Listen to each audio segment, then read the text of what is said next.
I'm Neelam, a family and lifestyle medicine physician based in LA. I'm Susanna, a yoga teacher, author of Honor Yoga's Roots, and activist based in Orlando. And we want to welcome you to Radical Resilience. How to live well in a sick world. We want to start off with some of the things that you might be experiencing in your body. Things you may go to the doctor for. The first one is anxiety. Things that you might not even realize that other people are experiencing and that may have causes outside of you. We'll start off with personal narrative and get broader from there, as well as address solutions along the way. There is a moment that many people experience when the life you lead and the life you want exist in such stark contrast. You must pay attention. When the delusions you tell yourself no longer hold together and life unravels before your eyes. That happened to me in my 20s at Duke University when I broke up with my boyfriend. The relationship had been marred with dysfunction almost from the beginning, and the breakup was equally dramatic and dysfunctional. Instead of walking through a fog of unawareness, I was now painfully aware that I did not know myself or like myself, and I was not in control. It felt like death, and it persisted as an almost constant nagging anxiety that became an ever-present companion for the next decade. The Mayo Clinic says that experiencing occasional anxiety is a normal part of life. However, people with anxiety disorders frequently have intense, excessive, and persistent worry and fear about everyday situations. Often, anxiety disorders involve repeated episodes of sudden feelings of intense anxiety, fear, terror, that reaches a peak within minutes, like panic attacks. These feelings of anxiety and panic interfere with daily activities. They're difficult to control. They're out of proportion to actual danger. They can last a long time. People with anxiety may avoid places or situations to prevent these feelings. Examples of anxiety disorders include generalized anxiety disorder, social anxiety, specific phobias, separation anxiety, even PTSD. And you can have more than one anxiety disorder. For me, the anxiety was relentless, but on a low simmer. I was able to go about my day like a functioning alcoholic. I was a functioning, anxiety-ridden 20-something, as many people are. I would wake up with a pit of worry in my belly, go about my day with queasiness, and end it with watching Netflix movies. Although back then I had to wait for the DVD to appear in my mailbox. The point was the same. I was distracting myself from myself. I knew my triggers. For me, being alone was the thing I was most afraid of and the thing that would spur my anxiety on. So I made sure I was hardly ever alone. I was a serial monogamist, moving from one relationship to another and never really finding what I was after, a sense of peace and calm, an end to my suffering. I began to have abdominal pain. I had a twitch that I would do to ease the pain. It was something I had done since childhood, which is probably when my anxiety began, and it was compulsive. Even thinking about it now brings back this body memory and causes me to twist my abdomen in a characteristic lurch, moving the top of my body to one side and my waist to another to relieve my pain. But it didn't work. Well, rather it did, but only for a moment. Then the feeling of worry and dread was back. And add to that, I was terribly constipated. I suffered from frequent migraines, both tension and tension headaches. The thing was, though, I'd been living this way for so long, I didn't realize how bad things were. It was normal for me. I did try to heal. I went to the doctor before I went to med school, and she diagnosed me with IBS, irritable bowel syndrome. No test, no real interview, just IBS. Anxiety is a risk factor for IBS, and they often occur together. What was my strategy for healing? I amped up my workouts. I gave up gluten, ate more fruits and vegetables. I even saw a therapist. She told me my issues were commonplace, and she gave me a name for them, anxiety. But still, I was feeling lost. And that was a trigger for my anxiety. It seemed like a self-fulfilling cycle that I didn't know how to end. The Anxiety and Depression Association of America estimates that 40 million adults in the United States, age 18 and older, or 18.1% of the population every year has anxiety, making it the most common mental health disorder in the US. And nearly half of those with anxiety also have concurrent depression. In my practice as a physician, I see many people with both anxiety and depression. Given that I practice in an underserved community with many outside life stressors, the proportion of patients with anxiety and depression, I'd say, is roughly half. Many of these patients have not identified depression or anxiety as the cause of their pain and suffering. People who are anxious are 3 to 5 times more likely to go to the doctor.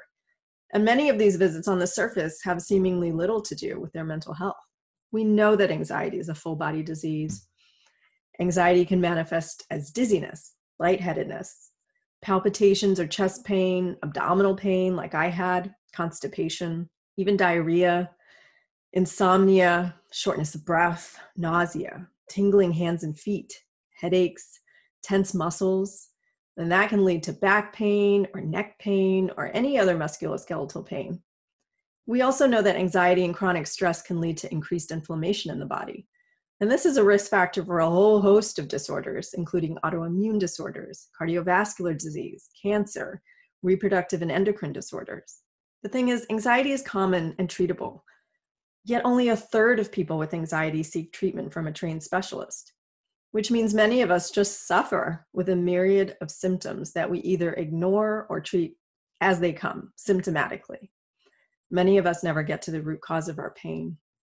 Through therapy and a myriad of other self-help strategies, including Buddhist meditation, spiritual ceremonies, I realized there was no one who could save me from myself.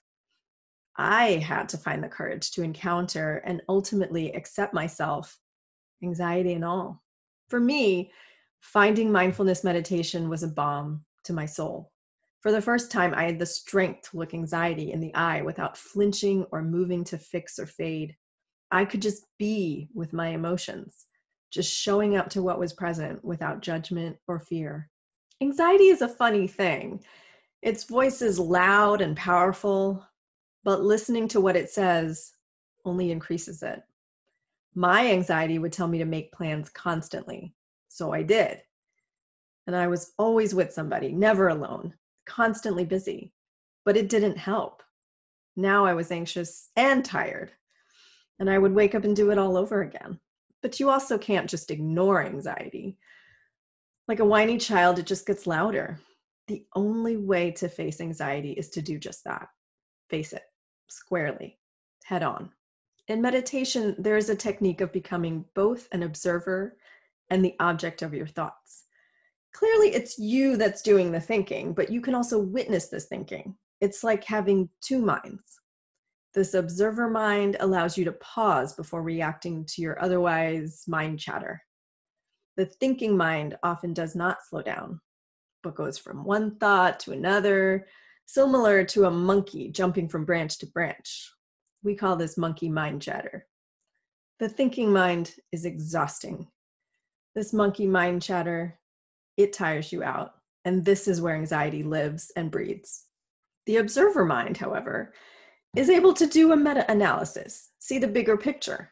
The observer mind can say to the anxious thinking mind, I see you, anxiety. I know you're there. I got you. I love you. I get you. Scientists don't know the reason that some people get anxious and others aren't.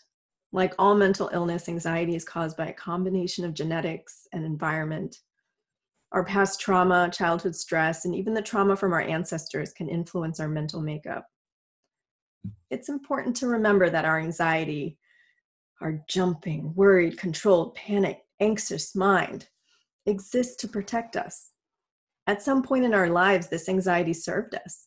Perhaps we were unable to control others, so we controlled ourselves. Or perhaps we needed to be hypervigilant due to abuse or unpredictability in our environment. Whatever the reason is, we can love the anxious response, even though it does not continue to serve us, because it was a genuine expression of our will to survive and our resourcefulness in doing so. We can honor the part of us that was hurt and the resilience it took for us to survive. Ultimately, I learned that I did not have to identify with my anxious mind. I could see it, honor it, and even love it without judging it. The more I did this, the less powerful this anxious mind became. I leaned into the triggers. I did things that scared me, and previously would have made me so anxious. I moved out and lived by myself. I was single and celibate. I went on silent meditation retreats without anyone I knew there. I went to the movies alone. I even went on vacation alone.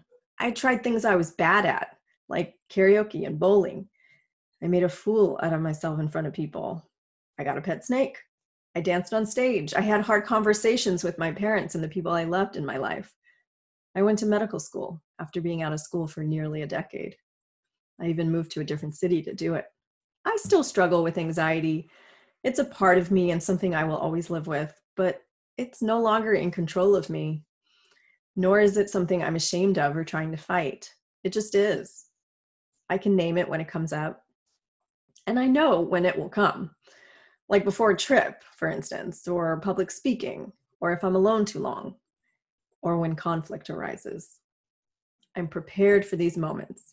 I even plan for them. I have phrases I tell myself, checklists, practices, and of course, meditation, and now yoga. I make sure to eat nutritious food, get enough sleep, exercise regularly, make time to spend with people I love. I read fiction books. I turn off the news, and I get off social media. I cry about the things that are sad in the world. I name the good stuff, the joys in my life, and the things I'm grateful for. I play with my children. Anxiety is different for everyone. Different manifestations, triggers, and root causes. But in the end, the strategies to treat it are very similar. Love yourself, anxiety and all. Seek professional help when you need it. Find a community of support. Try meditation and yoga. Be good to your body and spirit, and make sure to find joy and laugh a lot. Thank you so much for sharing that story with us and your research and your life experiences, Neelam. It is really powerful to hear about that arc of your life. And I know that I myself could relate with a lot of what you shared. And I'm sure for folks listening and watching, they can relate. What it made me think of is how common that experience of anxiety is, and how when I was in the middle of it myself, I felt so alone, and I didn't realize that other people also were experiencing the same thing.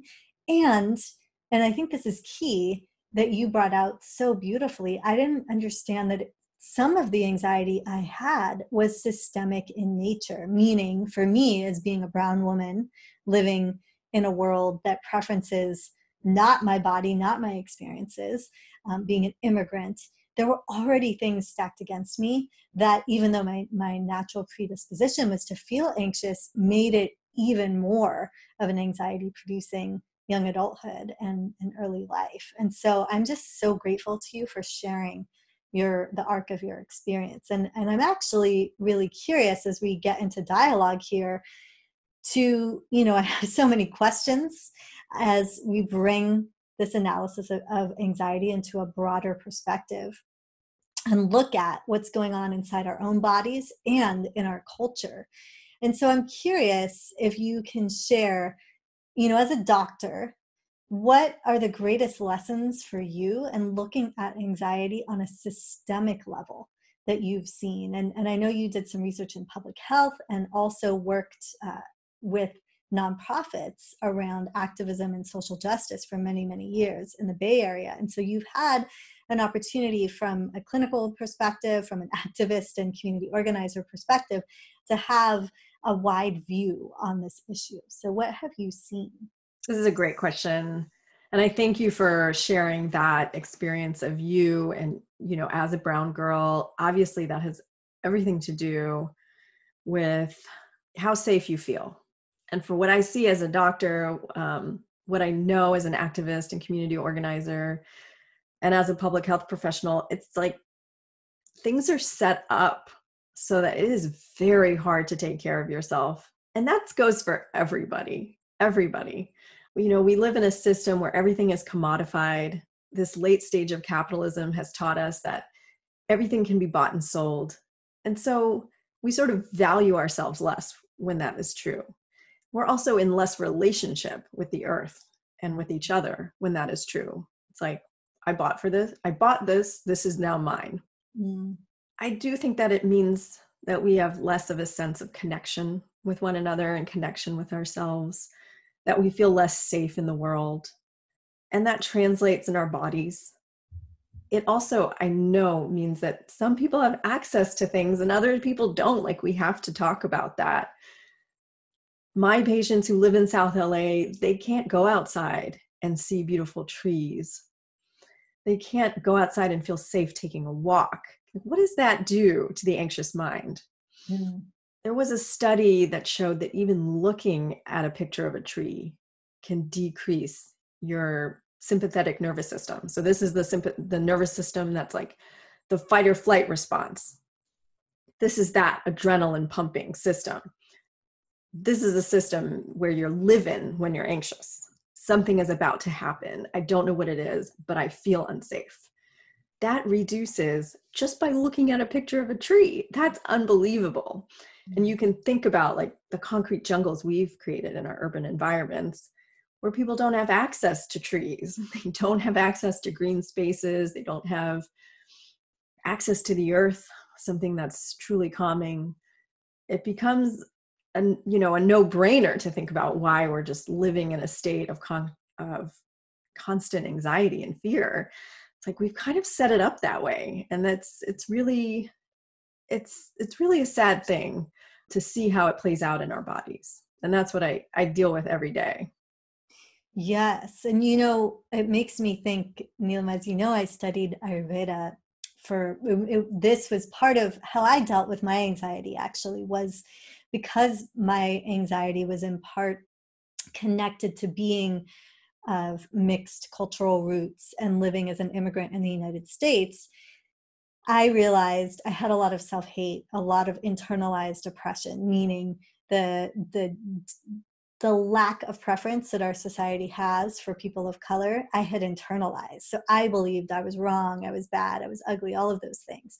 And so part of what I chose to do to combat this, just like I love how you offered strategies that you used, was I chose to reconnect to those roots. And so I very intentionally chose to study when, I looked at, like many good Indian children, right? There was the influence to be a doctor or a lawyer. And I thought, I'm not going to, and I fully respect the choice to be a Western medical doctor. I thought I'm going to learn and study, at least at first, the indigenous practices of our people and look at what is there in terms of healing and health and wellness through the Ayurvedic system, which is the sister science, Ayurveda, Ayus, the science of life, right? The Veda, the study of. So what is this study of life that I can explore, this ancient practice? And in my studies, I was so surprised to learn that in about 500 BCE, so that we're talking thousands of years ago, Ayurvedic physicians got together and they had a conference as people were moving from villages into more organized cities, right? And they were really alarmed. They said, as people are moving into these cities, they're exactly the same things you named. They're losing contact with the natural world. There's more infectious disease. They're living on top of one another. Things are moving faster. How can we, as doctors, as healers, as caregivers for their minds, body, and spirits, what can we offer these communities as their whole experience of living changes? And so this consideration on anxiety and healing anxiety has been there, from the time of Hippocrates, right, to and ancient Indian physicians up till now. So it's not a new thing, but I think we tend to forget that we can look back to the sources and the roots of these traditions as we're looking for solutions for ourselves today. No, you're absolutely right. You're absolutely right. And it's interesting that the human condition is also, in the history of humanity is also a history of disease, because there's so many lessons there. There's so many, like you point out, there's so many lessons in what we can take from that. And it's like, oh, okay, when people live on top of each other, there's more conflict. There's less nature, there's less belonging, and there's less connection. That leads to something. And I think we don't necessarily learn those lessons when we forget about the past And when we decide that our culture is better than other cultures, or when we have an arrogance about the way that we do things, we really don't leave that opening for doing it differently. When I have a feeling that most of us think we could do better. That's right. Yes. We haven't quite figured out how to live well, and we haven't quite figured out how to live with our best interests in mind. There's, the interest of industry, or the interest of capital, or the industry of bosses, or the industry of people in power that are very different than the interests of just like regular people who want to love and thrive and live. And I would say that most of us want to do that, but we haven't set it up that way. No, we really haven't. And from an Ayurvedic perspective, I wanted to bring this forward as an Ayurvedic practitioner. The analysis of anxiety is an imbalance in the doshas. And the doshas are different mind, body, spirit constitutions. Colloquially, we call them doshas. Actually, also, they're called our prakriti. But for our purposes, because it's what's used today in common speech, we'll say our doshas. And so there are 3 doshas that are made up of the natural elements in our world. So there's kapha, which is earth and water. There is pitta, which is fire and water. And there's vata, which is air and space. And so, as you might imagine, the imbalance of anxiety is in the vata dosha. It's in the element of air and space. And so the idea that the space, even say between thoughts or movement, right? Because often anxiety occurs when we are not in the present moment, when our thoughts are racing, when we're obsessing about the future or about the past. And so vata is just like air and space. It's a naturally occurring quality in each of us. And so from an Ayurvedic point of view, our goal is to bring more balance, more harmony, really allow ourselves to be back into our own natural rhythm, but also in harmony with those things in our environments. And there are many suggestions for how to do that. And what I think is so interesting in an Ayurvedic perspective is we're always orienting towards what is harmony, what is balance for each individual person, and how can we bring them back into that. And so I'm curious, from a Western medical view of anxiety, what is anxiety? What is actually happening in our mind, body, and spirit? Honestly, from a Western medical perspective, we don't know what's going on with the mind, body, and spirit, other than our sympathetic nervous system is on overdrive. Mm-hmm. So our sympathetic nervous system, again, fight or flight, it's the one that causes a bunch of adrenaline to course through our body, a lot of cortisol. It means that we are not processing our foods, like we're not resting and digesting. So blood is flowing to the surfaces of things. Blood is flowing to our muscles because we're ready to run away from a threat. Actually, what's happening in our minds is that our prefrontal cortex is getting less blood, and it's going to our most basic reptilian brain, which is able to make split-second decisions without sort of overthinking. But it also means that we're not able to see things clearly. We're not able to judge what is happening very, very discerningly. Like we're unable to figure out nuance. Conflict gets heated very, very quickly because we're in this reptilian part of our brain, fight or flight again. So things are black and white. There's no gray area in this moment. And this is very common. People have a lot of anxiety.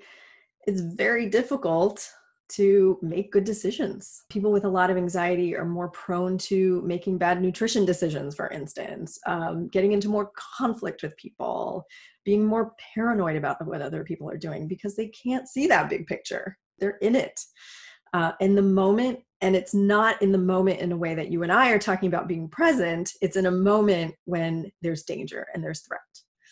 And so when you're stuck there in that fight or flight moment, and you're stuck there for a long time, you have high levels of cortisol, like I said, high levels of adrenaline. What other things happen? You have high levels of blood sugars. Your blood pressure goes up. And you can imagine blood pressure is like turning up a hose in your body. So now you've got blood beating against your organs. Mm-hmm. This literally changes the shape of your heart. So your heart begins to thicken. And now there can't be as much blood going through. This is the way that heart failure starts. When we don't have control over our sugars because of cortisol, this is the way that diabetes starts. What happens when you have high sugars in your bloodstream? It means that your immune system doesn't function so well. So you can see how this is just, so many things are connected and one leads to the other. And it all sort of leads to poor health, especially when you live in this state. Obviously, we need anxiety and we need to be in a sympathetic nervous system when there's actual threat, when there's actual danger. But people with anxiety live here all the time when there's no threat or danger, or when the threat or danger is very minimal. I luckily am not there now. I can catch it when I go back there, but I spent probably much of my 20s in a constant state of overdrive, right? Of complete anxiety. And all the things you're saying, I'm sure were happening inside my body. I just noticed the effects of them. I was irritable, I was touchy, I was controlling. I developed later on some health conditions that were related to, that doctors said these conditions are directly related to stress. And luckily, I was able to address those. But I want to actually turn us to some solutions, right? Some of the things that we've both touched on, things that we've done personally, but actual tools and practices, things that you might recommend to your patients that come into your clinic, or that I might recommend to my students who come in to practice yoga or to do Ayurvedic work. What are some actual things that we can do as individuals? And then in a moment, we'll get into addressing this on a systemic level. But let's start with our personal practices, the things that really work or that we've recommended to our clients. That's great. I think those are good questions. And yeah, I think we do need to address this as a community and a societal level, because it's not just us, but there's a lot we can do. Like I said, I feel like connection is key. So for me, being in Sangha spaces where I was meditating, just not by myself, which a lot of people do with these apps that are now available, I think that's great. But when you meditate in community and you meditate with other people, it's an entirely different kind of experience, because you start breathing for each other and you start holding each other's pain and suffering in a way that you cannot hold by yourself. And that can happen verbally or non-verbally. It's just an energetic thing that occurs. It is profound. And if you can go to a meditation retreat, or if you can find a Sangha in your neighborhood to go to, please do. I think that breathing together is absolutely healing. And it reminds us of our shared purpose and our shared connection. So that's definitely one thing, is really being in connection. You can do that also through volunteering, being with animals, being in nature, gardening, finding supportive friends, but making sure to really invest in those friendships, to be in community in whatever way that makes sense for you is so important, to feel like you belong. Thank you. That's really, really powerful. And I also have experienced the benefits. In fact, we met in a Sangha community, in a meditation community space, and have formed a decades-long friendship now from that foundation. And so I can also speak to the power of what comes from community practice. For me, I want to offer two things, and it's actually flip sides of the same coin, and that is movement and stillness. And so a lot of my anxiety really manifests in the body and in body sensation, tightness, tension, contraction in the belly, contraction in the shoulders. And for me, often the only way to move that through is to do some kind of physical movement.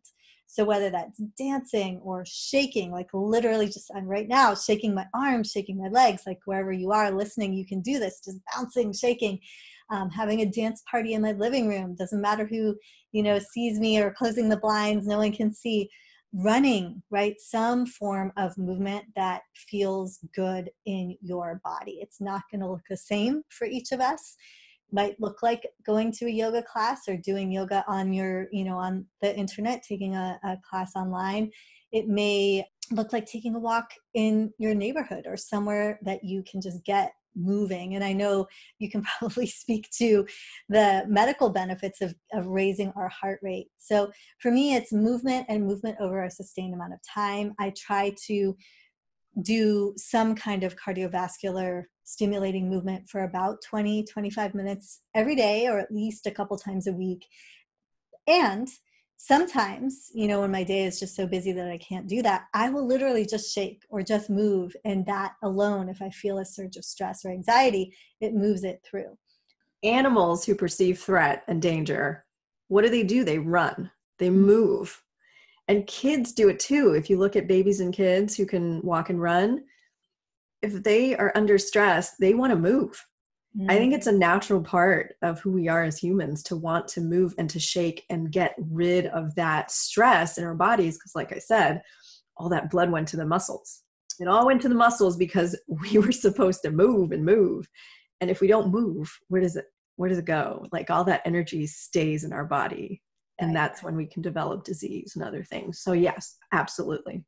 Yes. And on the flip side, right? So I like to share this cue in a yoga practice actually, is find the stillness in your movement and the movement in your stillness. On the flip side of movement, I also like to find some kind of contemplative or still practice. And that, again, may look different for many of us. For me, it's often journaling. I'll wake up and I'll grab my journal and I'll just start to write. I consider that a stillness practice because I'm there, just me, my mind, my body. I'm writing, I'm getting my thoughts out.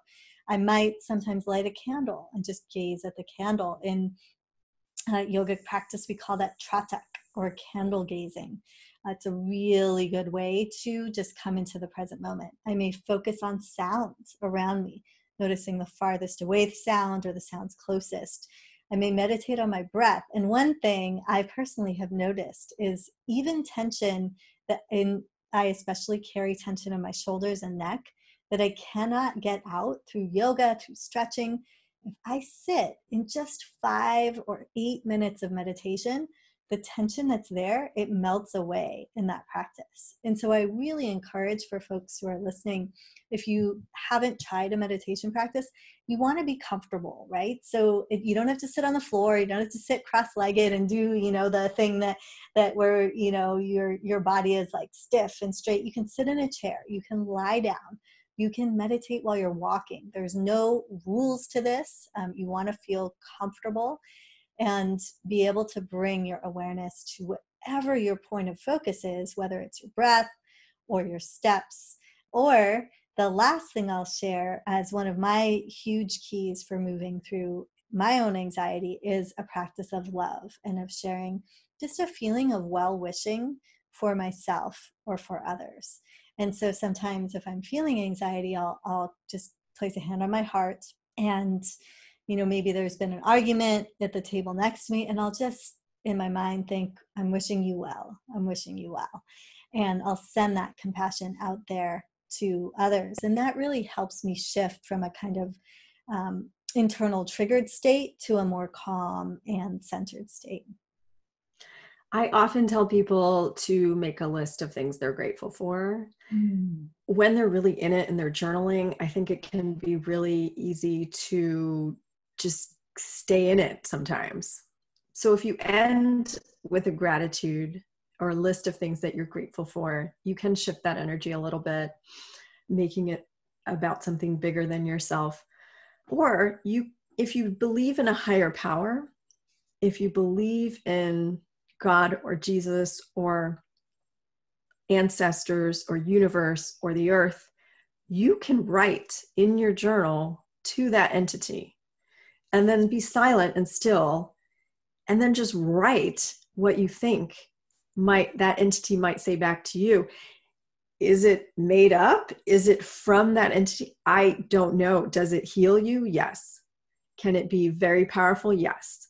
Because oftentimes people do this, and I've done this with ancestors, and I receive back messages that I did not know. I wasn't even thinking about. All of a sudden I'm using a part of my brain that I wasn't using before. So that can be a very profound practice as well. All of it is to get us out of this like monkey mind that I was talking about before, this thinking brain that can't stop and see the big picture. But I want to turn to a systemic analysis for a moment here, and then look at what are some solutions on a systemic level. Because with living in late stage capitalism, with this focus on individualism and the idea, it's like this false narrative, right? That you or I or anyone should be able to just be self-made and pull ourselves up by our bootstraps and succeed. We now have these very individualistic worlds and economies instead of a shared economy, right? So most of us are living with a kind of an overshadowed sense of financial anxiety, perhaps medical anxiety. And it's all a false narrative. It's in this social structure that we're part of, that we give our assent to by participating in, or that we may feel victimized by because we're forced into it.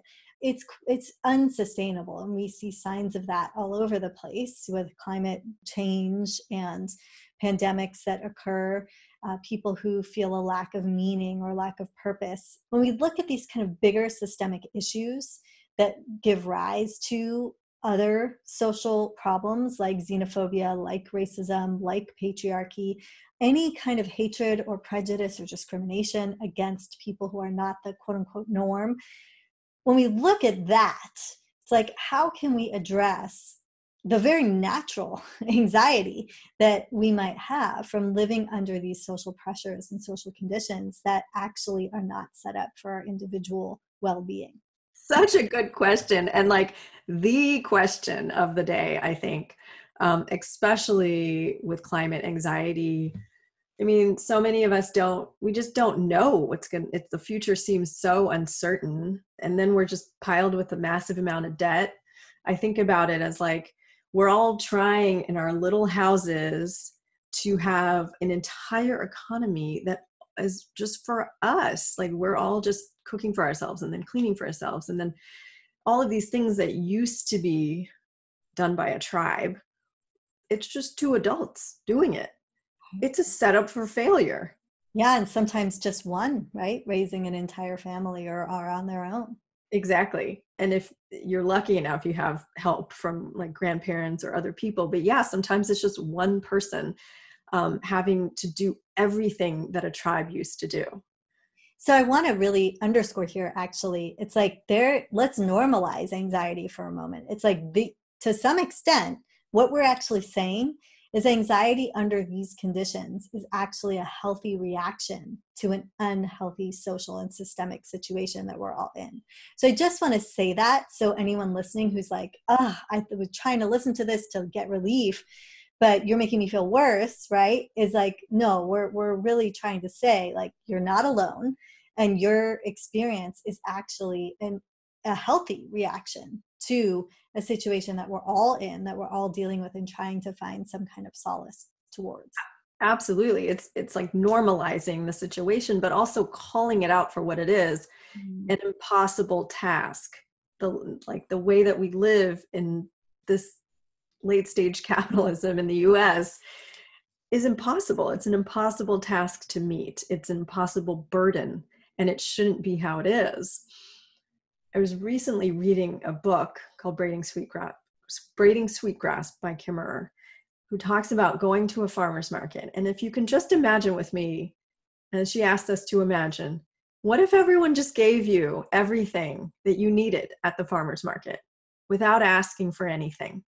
Just gave you that zucchini for the pasta tonight, gave you the fresh bread that they made, gave you a basket to then hold it all.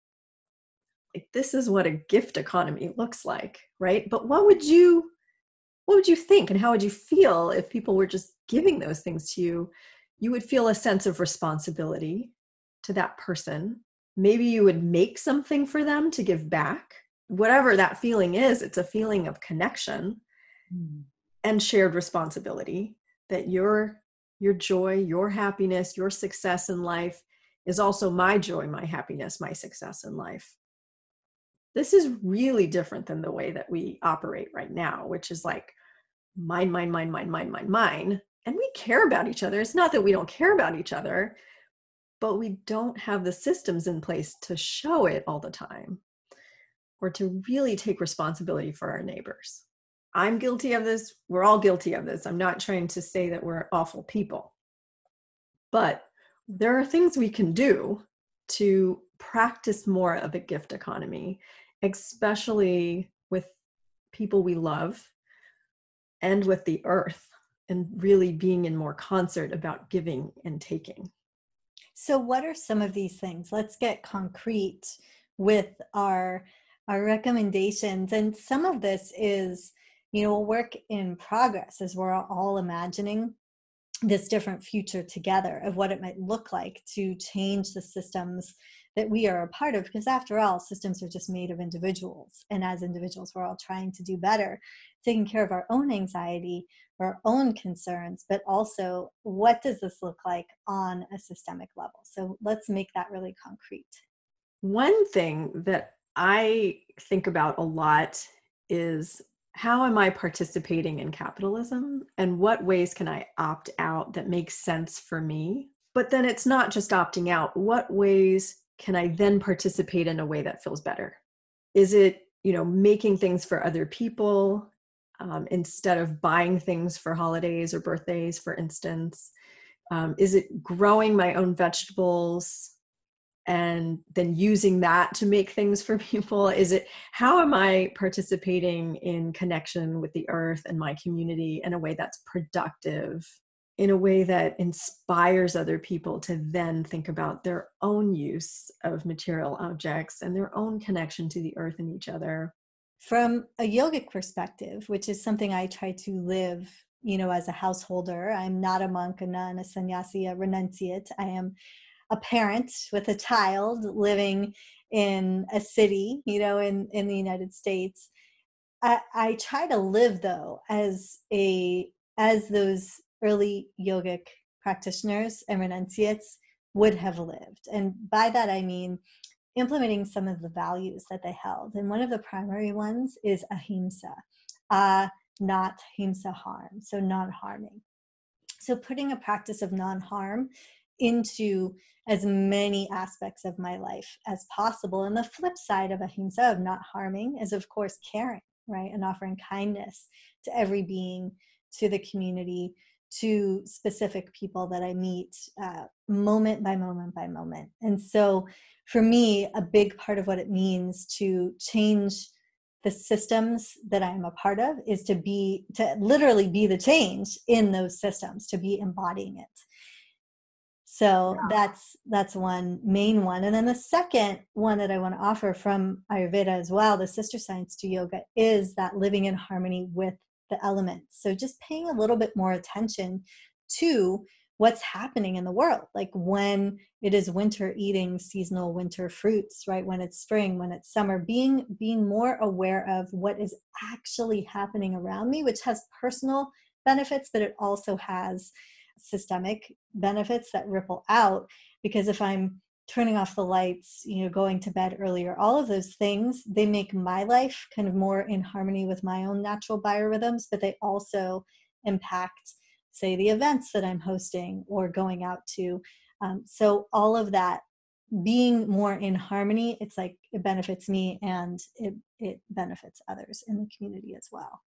The other thing I was thinking about is how, especially with climate anxiety or financial anxiety, medical anxiety, we tend to shut down and we tend not to share these things with the people that we love because dealing with them is scary. We do need to share in community, because if there's not one thing we're trying to get through in this episode, is that we're all dealing with it. We're all in this together.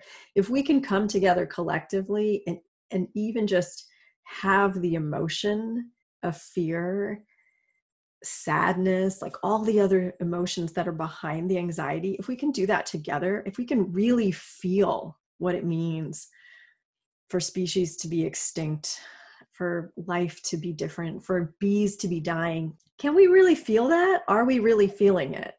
And if we can't do it alone, can we do it together?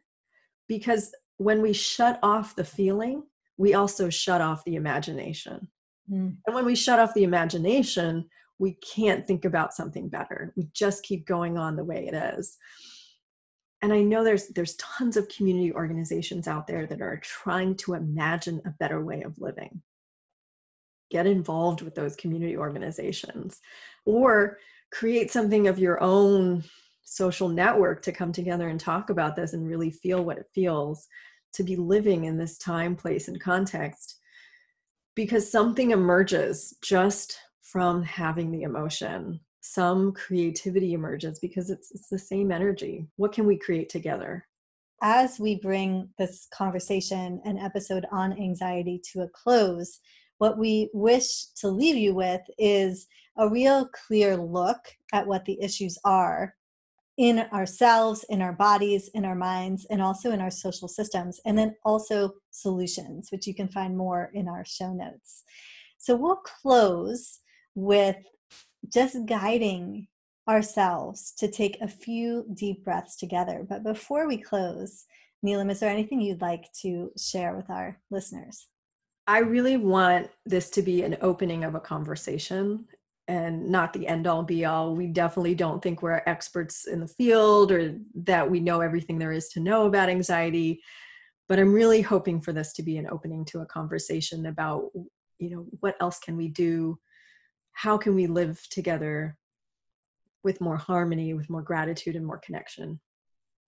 So let's all take 3 breaths together, wherever you are, eyes open or closed, walking, sitting, standing, lying down.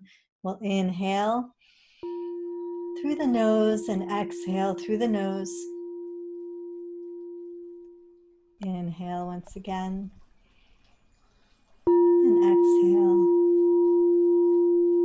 And once more, deep breath in, wishing yourself well, wishing someone else that you love and care about well.